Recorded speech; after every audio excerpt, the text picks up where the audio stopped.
I look at life, and as I get older, I get a little bit more hard-headed. I get a little bit more set in my ways.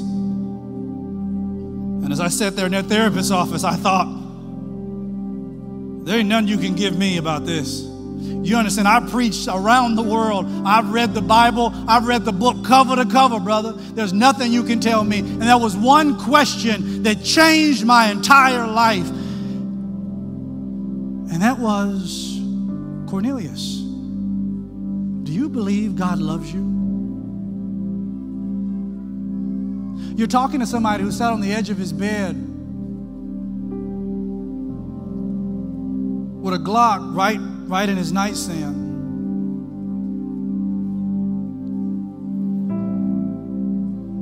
Thinking to himself that this will be the time. With my then 1-year-old son sleeping in the bed in the middle of me and my wife asleep. I thought this is the time. 2 o'clock in the morning as I look at my watch just sitting there on the nightstand. My then 4-year-old daughter, she walks into my room, rubbing her eyes. My cheeks soaked with tears because I felt like I was a failure and I was a nothing. The other people who would look at my life would assume that they wanted what I had, not realizing that my daughter looks at me and she comes in. And I think it was all an act of God. She looked at me and she gave me a hug. She said, "Daddy, I love you." I squeezed her tight, put her over in the bed with us. She cuddled with me. It was a continuation of a journey for me to realize that I can't allow for depression and suicidal thoughts to take me out. I can't make a permanent decision based on temporary circumstances.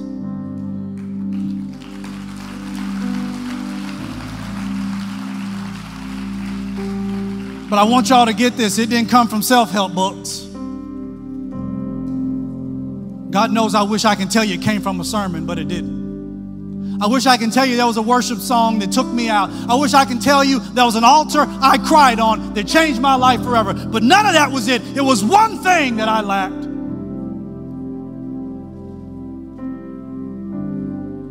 And that was believing that God loved me. A preacher. I preached about him all over the world. And I'm preaching about a God that I question whether or not he loves. But then I'll go home and throw my Bible over to the corner. And I question it for myself. I realized then my compass was broken.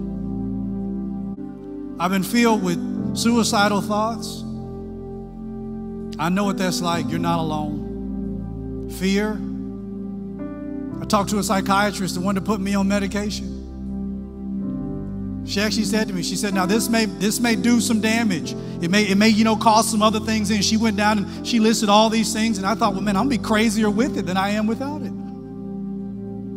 I know what it's like to blame everybody in your life and blame your family, blame your friends. I know what it's like to play the blame game. It's everybody else's problem, but it's not mine.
You're talking to somebody who sat on the edge of his bed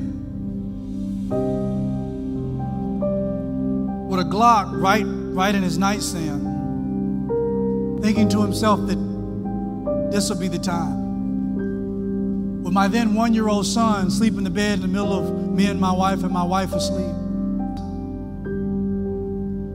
My cheeks soaked with tears because I felt like I was a failure and I was a nothing.